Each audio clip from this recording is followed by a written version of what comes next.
Hello students, आपका ई board classes में स्वागत है। जैसा कि हमने अपने पिछले लेक्चर में अभिक्रिया की आणविकता के बारे में पढ़ा था, आज हम उसी में थोड़ा आगे चलेंगे और पढ़ेंगे मौलिक अभिक्रियाओं की आणविकता। ये क्वेश्चन वेरी इंपॉर्टेंट है और कई बार पूछा जा चुका है अलग अलग सेट्स में। इंग्लिश में बोलते हैं मॉलिक्युलैरिटी ऑफ एलिमेंट्री रिएक्शन।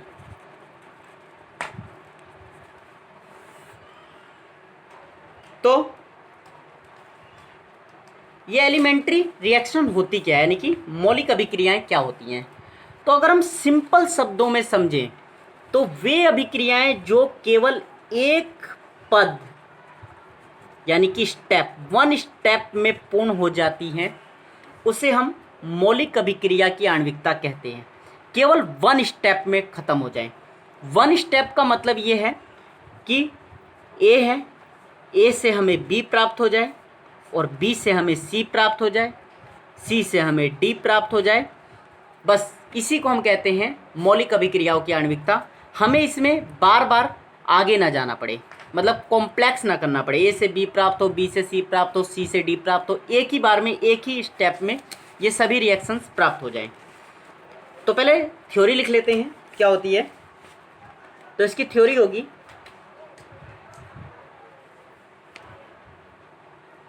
वे अभिक्रियाएं जो केवल एक पद, इंग्लिश में स्टेप में पूर्ण होती हैं, मौलिक अभिक्रियाएं कहलाती हैं।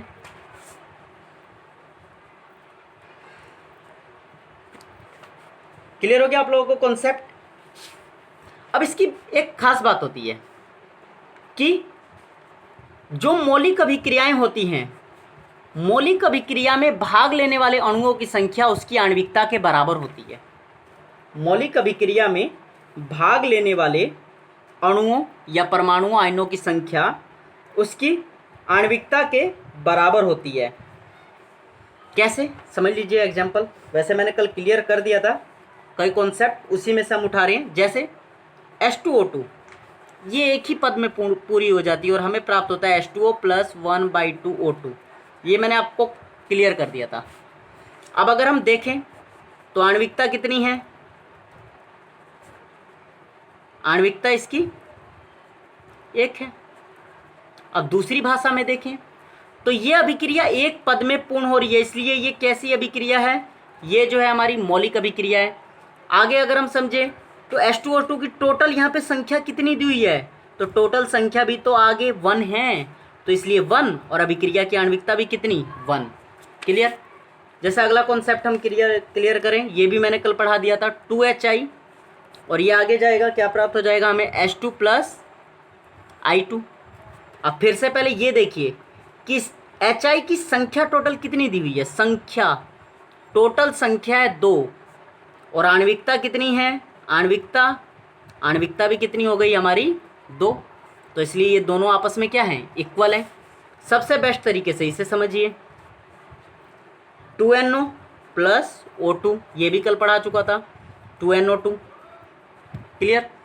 अब संख्या टोटल कितनी है, तो 2 तो इसकी संख्या है और 1 O2 की, तो टोटल अणुओं की जो संख्या हो गई वो तो हो गई हमारी 3, और आणविकता भी हमारी कितनी है, आणविकता भी हमारी है